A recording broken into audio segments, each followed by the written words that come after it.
Au sang de Jésus, tu élèves ta voix.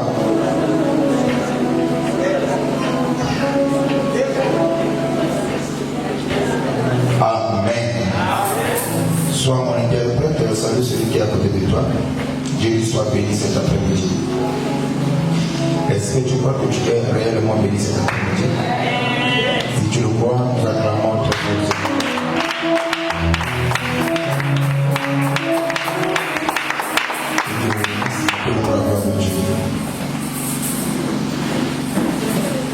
Après avoir parlé sur le 5 types de désobéissance cachées chez les chrétiens, aujourd'hui, nous allons essayer un peu de parler sur les 5 dangers spirituels de la désobéissance.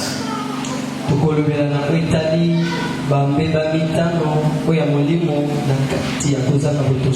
comme nous l'avons su le dire, la désobéissance n'est pas simplement une erreur, mais plutôt c'est une porte que nous souffrons à Satan le diable. La désobéissance peut affecter la destinée d'une personne. La désobéissance peut bloquer la vie d'une personne. La désobéissance peut étouffer l'étoile d'une personne. Et la désobéissance peut affecter la relation qui existe entre l'homme et son Dieu. C'est comme ça que la Bible dit que chaque fois que l'homme désobéit, la désobéissance brise la relation qui existait entre l'humain et le divin.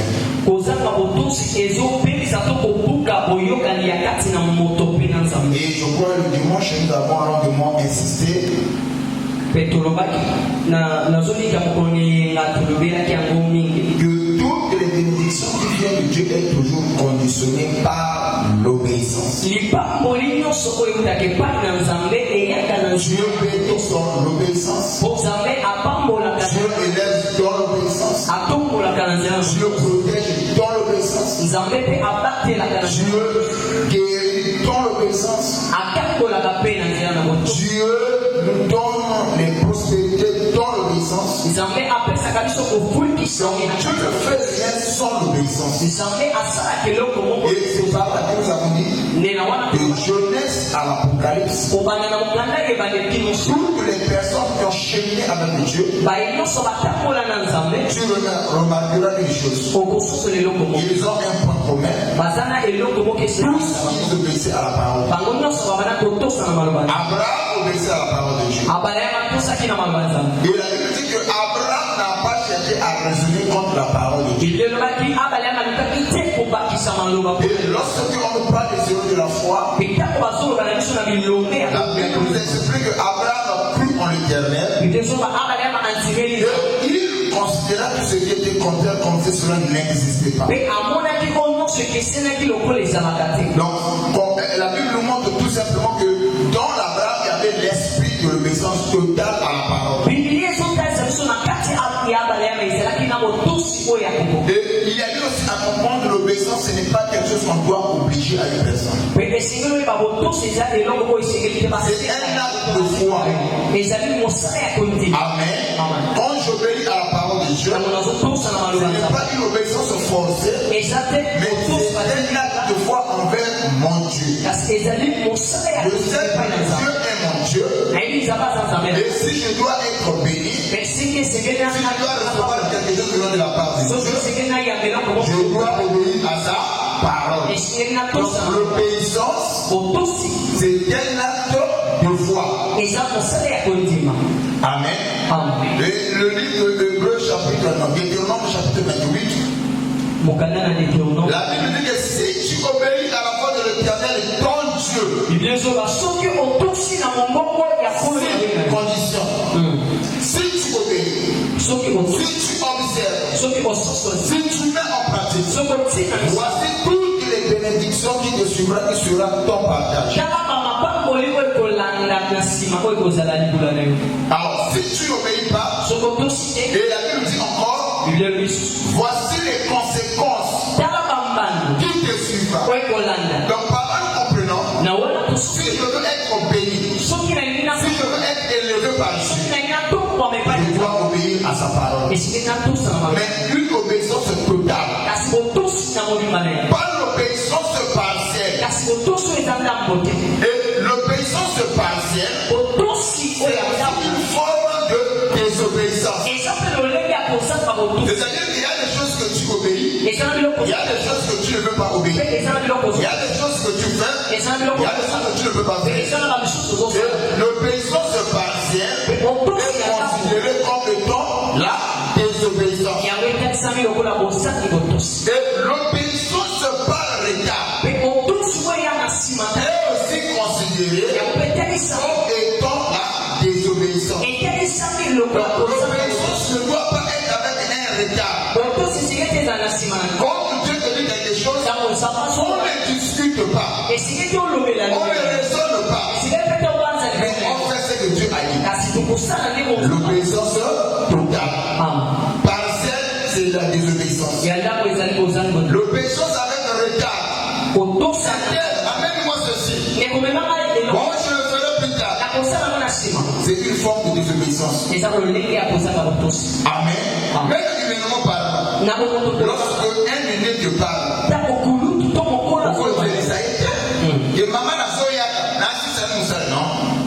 tu laisses d'abord ce que tu fais, tu vas convaincre l'aîné. C'est qu'il y a de l'obéissance. Maintenant, l'aîné t'a envoyé, ou le monde t'a appelé. Quand j'aurai fini, c'est une forme de désobéissance. Il y a aussi la désobéissance par raisonnement. Un tel fait ceci. Oh, pourquoi tu dois le faire? Oh, pourquoi maman m'envoie seulement moi? Pourquoi Dieu me dit seulement de faire ça? La parole de Dieu n'est pas faite pour être raisonnée, pour être obéie. Donc ne raisonnez pas contre la parole de Dieu. Amen. Satan, le diable, nous pousse à raisonner. Amen. Voilà pourquoi dans nos églises aujourd'hui il y a plus de miracles. La majorité des gens raisonnent contre la parole. Qu'est-ce que c'est, pourquoi et comment? Quand nous raisonnons, on décrit le mystère. Abraham n'a pas raisonné. Dieu lui a parlé. Il dit que c'est ta volonté. Amen. Et il a d'abord fait la volonté du Seigneur. Et ensuite Dieu le bénit. Amen. Il y a aussi la désobéissance par orgueil. Tout ça là, on avait déjà parlé. Mais j'aimerais parler sur le cercle danger de la désobéissance. Aujourd'hui, j'aimerais seulement parler d'un sur le on le parlera le jeudi si Dieu ne revient pas. Et quand on est désobéissant, c'est un danger spirituel. Que beaucoup de gens ignorent. Et beaucoup de gens n'arrivent pas à vivre la main de Dieu à cause de la désobéissance. Amen.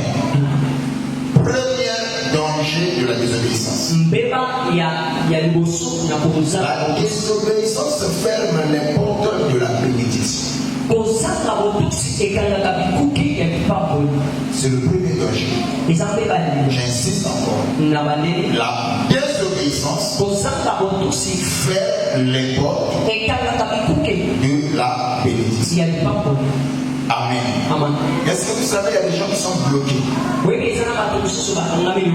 y a des gens qui prient, qui ne voient pas la main de Dieu. Ce n'est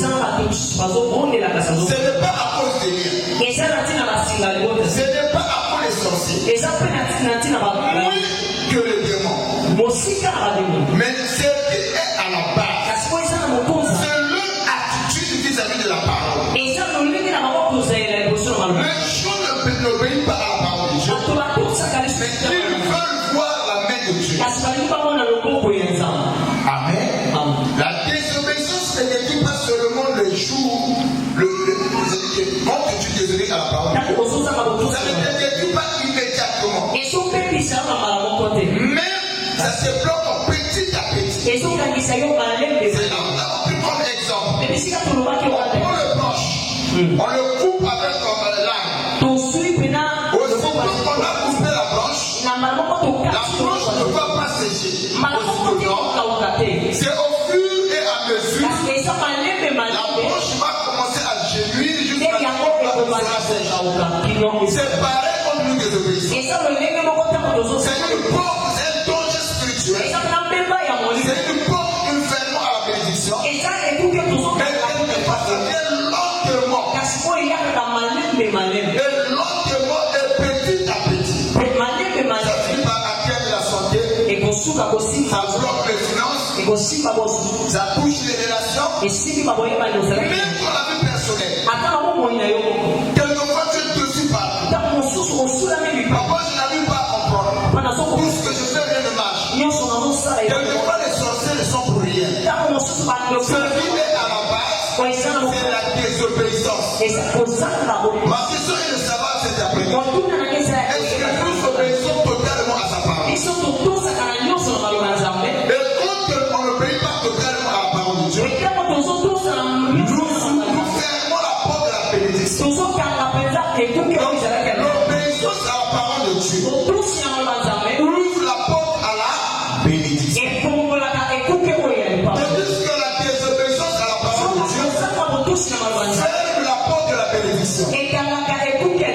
Laissez-moi vous dire, nous avons rencontré les gens dans l'église qui avaient un puissant de frères et de sœurs. Quand il était dans l'église, on pouvait remarquer que l'index est là. Il est là. On se obéissait. Et ils ont commencé à cultiver l'esprit de l'orgueil.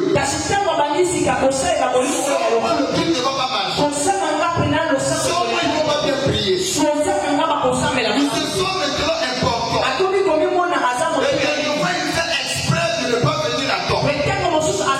On doit les dorloter. On doit les choyer. Au fur et à mesure, ils vont commencer à éteindre la grâce. Jusqu'à ce que on va commencer à constater, même quand il n'est pas là, les gens s'habituent avec son absence. Amen. Et même quand il sera là, sa présence n'a plus de fait sur nous. Pourquoi? Parce qu'il a cultivé l'esprit de la défense. La bénédiction qui était sur lui va commencer à se fermer petit à petit. Voilà pourquoi il se pourrait. Tu as perdu ce que tu avais. Les démons n'ont rien à voir. Il se pourrait que c'est ton attitude. Arrange ton attitude et tu auras la bénédiction. Je prends un exemple. Il y a même des femmes aujourd'hui et qui se retrouvent sans mari. Quelquefois dans nos églises, on dit de la sœur interne, il a un démon de célibat. On va encore plus loin. Il a un démon de célibat prolongé. Mais en réalité, si on essaie de rentrer dans la vie de sœur, la plupart des gens qui minimisaient les hommes. Un interne, c'est comme au niveau. Et quelquefois, il y a une relation importante. Moins de prise, il quitte le monsieur. Quelquefois, elle est habituée à abandonner les hommes jusqu'à ce que les portes de là-bas se renferment. Et à la fin de compte, c'est elle qui va commencer à suivre les hommes. Maintenant, quand elle va commencer à suivre les hommes, quelquefois, il n'y a pas un homme pour le choisir. Qu'est-ce qu'il y a là-bas? L'esprit de la désobéissance. C'est cet esprit-là qui ouvre les portes à la malédiction. Laissez-moi vous dire, les démons ne sont pas forts. Qui croit que Judas n'a pas parlé de cet esprit? Je pose la question à l'église. Qui croit que Judas a vu le Saint-Esprit? Attends-moi le mot. Lequel qui croit que Judas n'avait pas le Saint-Esprit? Vous croyez qu'il a quoi? Le Saint-Esprit. Vous croyez que Judas avait le Saint-Esprit? Oui. Vous croyez que Judas avait le Saint-Esprit? Oui, papa. Bon, côté pour la police, ça est fort. Qui croit que Judas avait le Saint-Esprit? Ici. Il avait le Saint-Esprit. Oui. Là-bas, vous croyez qu'il avait le Saint-Esprit? Lesquels qui croient que Judas avait pas le Saint-Esprit? Ah, même moi, j'ai un assuré pour une première fois. Nous bénissons au monde. Judas n'avait pas le Saint-Esprit. Si Judas avait le Saint-Esprit, Judas ne serait pas péché. Est-ce que Yoka, mon livre, on a mon livre pour t'arrêter. Quand tu as le Saint-Esprit, le fruit de l'Esprit, c'est l'amour, la joie. Et Judas ne devait pas voir de Jésus. Ça n'a pas sens. L'amour véritable ne se réjouit pas de l'injustice. L'amour ne fait pas du mal. L'amour n'est pas malhonnête. Amen. Il ne se soucie pas de son propre intérêt. Mais Judas, ce qu'il cherche à connaître Jésus, ce n'était pas l'intérêt du royaume, mais plutôt son propre intérêt. Judas n'avait pas le Saint-Esprit. Le Saint-Esprit est descendu dans Actes chapitre 2. Il n'y avait plus Judas. La Bible dit après la crucifixion de Jésus-Christ. Et après l'ascension, c'est là où le Saint-Esprit est descendu. Parce que tous les disciples étaient tous dans un même lieu, d'un commun accord, ils priaient, et le lieu sur lequel ils étaient trembla. Et le Saint-Esprit est descendu. Ils ont commencé à parler de nouvelles langues. Mais Judas n'était pas là. Il s'est déjà produit à longtemps. Judas n'avait pas le Saint-Esprit. Alors, sans le Saint-Esprit, Judas a pu chasser les démons. Il n'avait pas le Saint-Esprit. Mais il a chassé les démons. Il a fait les délivrances. Jésus est sur la terre. Il envoie les disciples de Dieu à eux. Et quand les disciples sont revenus, ils ont pris Judas aussi. Il est revenu avec un témoignage en disant à Jésus, Seigneur, de là où tu nous as envoyés, les démons nous ont été soumis. Même Judas aussi a répondu comme ça. Il n'avait pas le Saint-Esprit. Écoutez la réponse de Jésus. Ne vous glorifiez pas. Le Seigneur, les démons vous ont été soumis. Mais glorifiez-vous.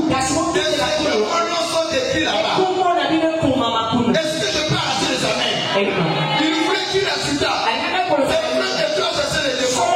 Malheureusement pour moi, le nom n'est pas écrit là-bas. Je vais te poser quelque chose. Le don ne sauvera personne. Le don n'amènera personne au ciel. Je ne serai pas allé au ciel. Parce que je prêche la parole. Parce que je manifeste un puissant don. Là, on peut maintenant ouvrir une parenthèse. Dans Matthieu chapitre 14, le verset 6. Donc, on dit Matthieu,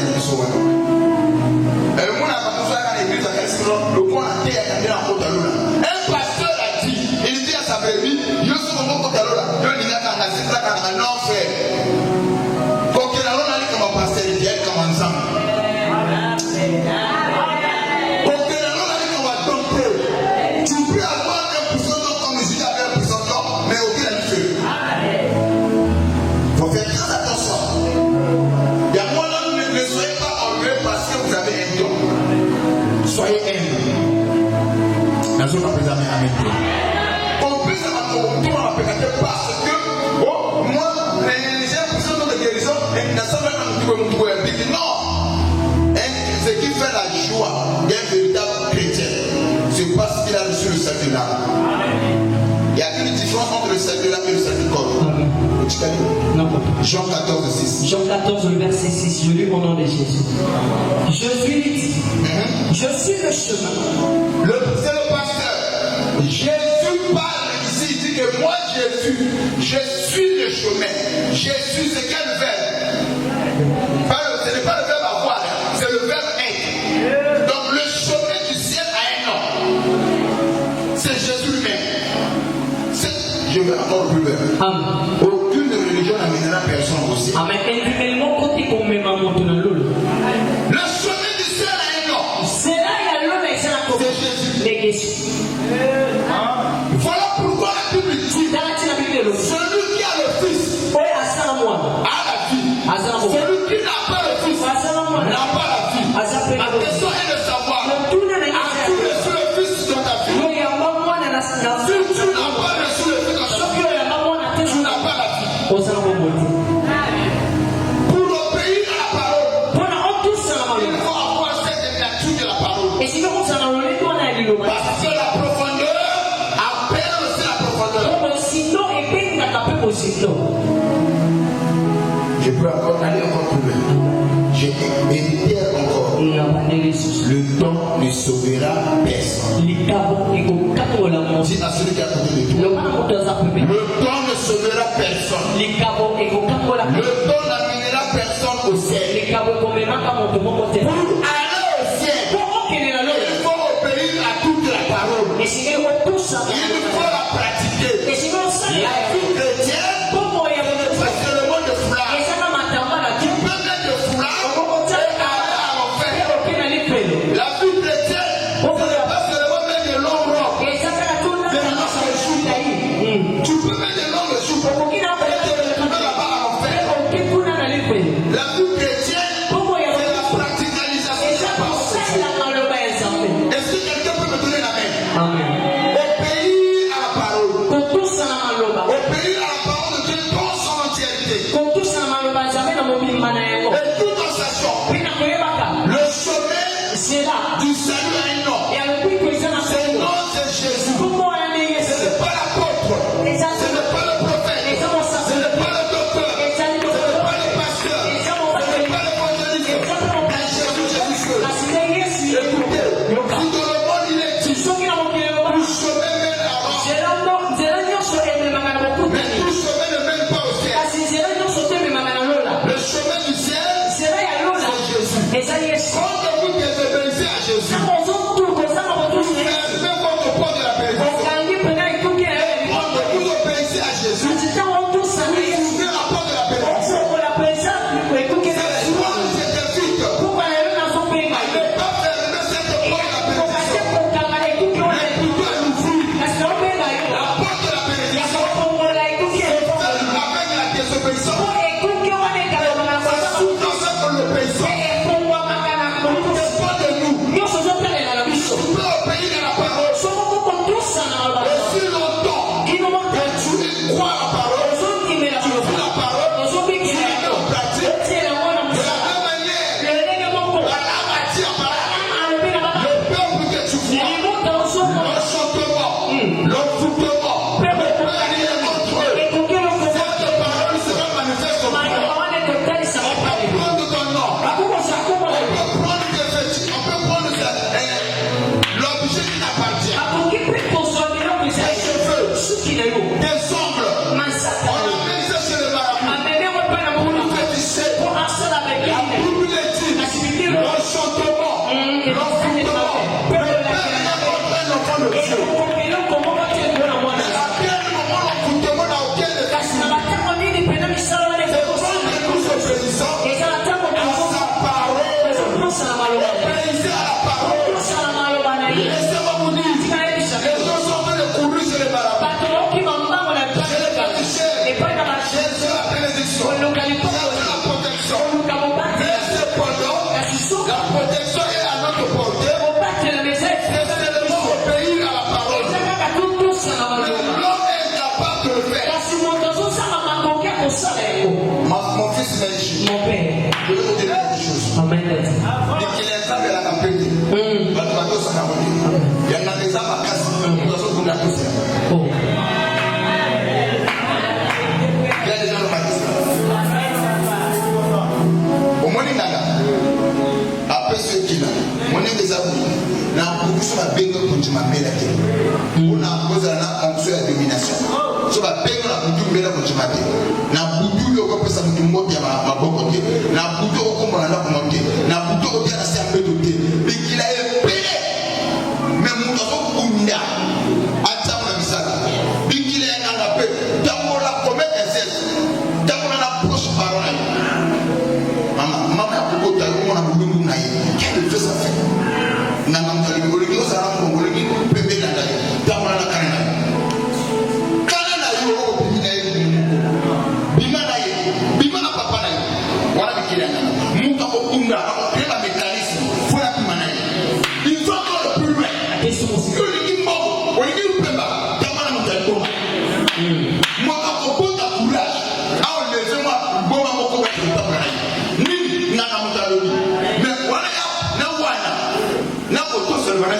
Qu'est-ce qui est plus difficile? Mais il y a facile à venir à voter. Est-ce que tu as compris sur la table? Comment vous pouvez, maman, imaginons matin de quoi il dit. On est battu par tout, sur les lèvres, pas de soki. Pour la gagner le yo, on te dit, on comme un bongo, battu pelé, battu soki, mitema. Bassin de matama, au moins il peut être aimé. Battu masaki collé là, aux alèves. Mais oh, il y a un sapi. Chacun de malade, ça fait du salaire. Mon gars, il n'y a pas de salaire. Même quand la nation a remarqué même l'église, mon dossier a un problème à y. Vous savez, elle papa. C'est ça, mon caca. Oui, oui. Point du marqué aussi, faut ça la compliquer. Il y a un moment là, comment la système se rejoint. Hé, la compa le. À ça, il y a mon nom, mais je sais que c'est le rouge. Voilà, la maman m'a cassé. À ça, la cassé. Le banamé. Oh, il y a des gens déjà faciles, mais tu vas tous s'accater. Il y a des gens difficiles, mais tu vas ça la ligne. Il y a peu de la colomine à eux. Compte tenu des obéissances à la parole de Dieu, qu'est-ce qu'on fait? On fait et tu vas ensemble. Mais nous avons besoin de Dieu pour que ma caméra soit. Mais Dieu n'a pas besoin de nous pour qu'elle s'en aille. Donc l'obéissance fait quoi? Non, l'obéissance fait quoi? Et la désobéissance fait quoi? Tu as besoin de l'obéissance ou tu as besoin de la bénédiction ou de la malédiction. Tout dépend de la manière dont tu vas agir. C'est aussi simple que ça. Quand nous obéissons, nous ouvrons la porte de la vie. Quand nous désobéissons, nous fermons cette porte. Les démons n'ont rien à voir. Les sorciers n'ont rien à voir. C'est notre attitude. Écoutez cette attitude. Mes enfants, ils seront la paix. Ils n'ont jamais la paix. Romains chapitre 8, le verset 1. Je veux m'indiquer là. Elle va nous libérer, dans le libérer. Ça va? Tu peux dire pour un peu ma casse. Romains 8,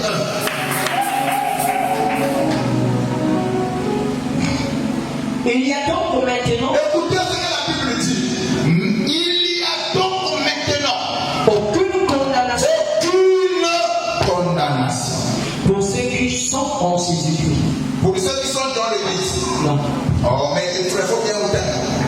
La Bible dit il y a donc maintenant aucune condamnation pour ceux qui sont dans l'église. Qui sont où? En Jésus-Christ. Pourquoi en Jésus-Christ? Ceux qui sont en Jésus-Christ, ce sont les gens qui obéissent à la parole de Dieu. Qui marchent selon la parole. Qui vivent selon la parole. En d'autres termes, qui ne sont pas bornés à écouter. Même plutôt, s'ils mettent aussi en pratique ce que eux ils ont. Et la Bible dit pour ceux-là, ils sont en Christ. Ils vivent selon Christ. Il n'y a aucune condamnation pour eux. Pourquoi tu sens toujours le poids de la condamnation? Pourquoi tu as toujours des liens? C'est à cause de la désobéissance. La désobéissance va fermer les portes de la bénédiction. Tandis que l'obéissance va ouvrir la porte de la bénédiction. C'est ainsi ce soir, le choix que le fait. C'est à dire de choisir. Tu veux être béni? Choisis. Par là, je veux comprendre. La malédiction, c'est un choix. La bénédiction aussi, c'est un choix. Donc quand tu vois une personne qui est maudite, c'est qu'il a fait son choix d'être maudit. Quand tu vois une personne qui est bénie, c'est qu'il a fait le choix d'être béni. Et le choix là, c'est quoi? Si vous avez compris la pensée, obéir à la parole de Dieu, c'est un choix. Amen. Parce qu'il y a le libre arbitre. Le libre arbitre est là. La Bible dit que tout nous est permis. Non solo et puis ça mais tout n'est pas. Et l'apôtre Paul, quand il parle de ces choses, il dit moi Paul, je ne serai asservi par contre de ce soir.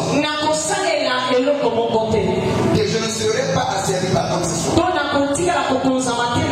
Voilà. Ceux de ma jeunesse, est-ce que je suis sorcier pour ça le là-bas? C'est permis, mais moi je ne suis pas appelé pour ça le là-bas. C'est permis dans ma sugar daddy, dans ma sugar mami, et on a un chibolo. Mais est-ce que c'est utile pour moi d'être enfant de Dieu? Tout est permis, mais tout n'est pas. La Seigneur se Seigneur. Romains chapitre. Romains chapitre. Waouh! Peut-être Nicolas va prendre ma case. Romains chapitre 12. Le verset 1 à 2. Je vous exhorte donc. Écoutez ici l'apôtre Paul parle. Il dit: je vous exhorte donc, mon frère, par les compassions de Dieu. Oh my, ce soir, je parle comme Paul a parlé. Je vous exhorte, mes bien-aimés. Il dit: par les compassions de Jésus-Christ, par les compassions de Dieu. Écoutez, ce soir, je parle comme l'apôtre avait parlé. Je vous exhorte, mes bien-aimés, par les compassions. Quand on parle des compassions, n'a pas ouayansa, n'a pas ouayansa, n'a pas ouayansa. Quand on dit que je vous exhorte, mes bien-aimés, mes sœurs, dans l'autre terme, on va dire, n'a pas ouayansa, n'a pas ouayansa. Pourquoi on pose l'église à ouayansa? À offrir vos corps comme un sacrifice. Alors, dit que je vous exhorte à ouayansa, mon père, ça va tout à l'heure, il porte. Vivant. Il y a beau mot. C'est agréable à Dieu. Oui, pour lui, sa vie n'est pas la sa. Ce qui sera de votre part. Ah, pourquoi? Et vous allez prendre la pino. Un culte raisonnable. Ne vous conformez pas au siècle. Oh, il dit quoi? Ne vous conformez pas au siècle. En d'autres termes, bon, la tête, on va dire quelque chose, va pour ça.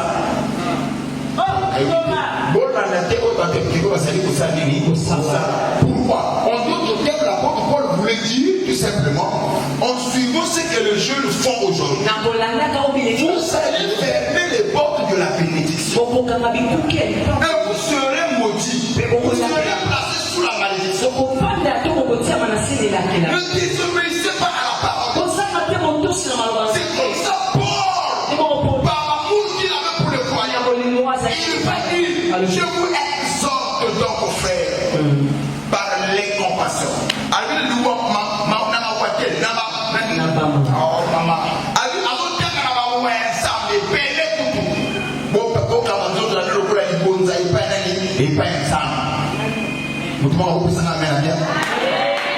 Ne vous conformez pas au siècle. Aujourd'hui, nous qui prions. À l'école, tu te comportes comment? Dans l'école, tu as des amis, mais c'est toi qui subis l'influence. Tu fais comme eux. Là où tu travailles, tu agis comment? Tu te comportes comme les païens. Là où tu vends, tu te comportes comment? Tu agis comme les païens. Dans le quartier, tu te comportes comme les païens, ceux qui ne connaissent pas Dieu. Plus encore, même dans l'église, quelquefois on se comporte comme si on était des païens. C'est comme ça que Daniel a vu dans une vision. On vous verrez l'abomination de la désolation. Faites attention car les jours sont proches. Et aujourd'hui, on retrouve le monde dans l'église, dans le monde. Les sœurs qui prient se comportent comme des païens. Le frère qui puisse se comporter comme des païens. Ne le faites pas par la compassion de Jésus-Christ. Vivez la parole de Dieu. Marchez sur la parole de Dieu. Obéissez à la parole de Dieu. Vous ne allez pas le faire pour le pasteur. Aucun mortel ne peut sauver un autre mortel. Quand tu le fais d'abord pour ton Dieu et pour toi-même. Parce que ta bénédiction en dépend. Qui a accompli cela? Qui a accompli cela? Qui a accompli cela? J'insiste, qui a accompli cela? Pas la compassion de Jésus-Christ. Lieu de rencontre. Lieu Shira. Vous vous comportez comme des païens. L'église était censée, vous avez lieu à rencontre entre l'humain et le divin. Le bon amen. Et certains quand ils viennent à l'église avec l'orgueil. C'est voilà pourquoi l'apôtre Paul va dire, je vous exhorte par les compassions de Jésus-Christ à offrir vos corps comme un sacrifice saint et agréable à Dieu. Je vais encore plus loin. Ne vous conformez pas au siècle présent. Que celui qui faut lire, qu'il arrête de voler. Celui qui commet des forfaits, qu'il arrête de commettre des forfaits.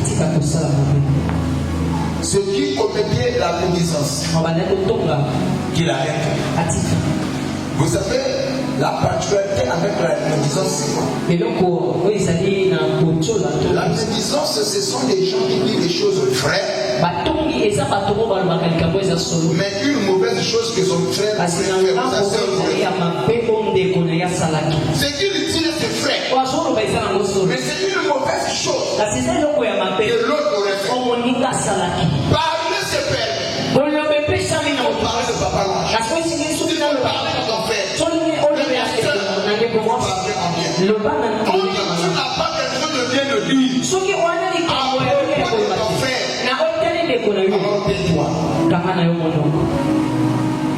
et quand tu parles mal, ce que tu fais, c'est la médisance. Je vous exhorte. Quand nous désobéissons à la parole de Dieu, nous fermons la porte de la bénédiction. Dieu veut que nous soyons tous bénis. Dieu veut notre bien. Mais notre attitude, nous avons fermé la porte de la bénédiction. C'est encore le temps pour nous de se rattraper, d'ouvrir cette porte. Si tu désobéissais à la parole, aujourd'hui tu t'a parlé. Souviens-toi à la parole. Obéis à la parole. Tu verras la main de Dieu. Dis-moi la colère. C'est encore le temps. C'est encore le moment. Le premier degré de la désobéissance, ça ferme le port de la bénédiction. Il fallait pas pour déjà, il fallait pas parler déjà, il fallait pas si déjà, il fallait pas tout comme déjà. Maintenant, ma terre est bien, sur la pression, comme si je risquerais de le perdre. Amen. Donc, la désobéissance débloque toi-même. Que Dieu vous bénisse.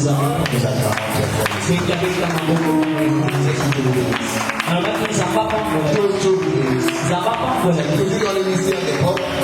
Est-ce que tu as été béni ce soir? Non, je ne sais pas. Est-ce que tu as été béni ce soir? Amen. L'on ouvre seulement les mains là où tu es. Le bas Seigneur, seul je ne peux pas. Aide-moi.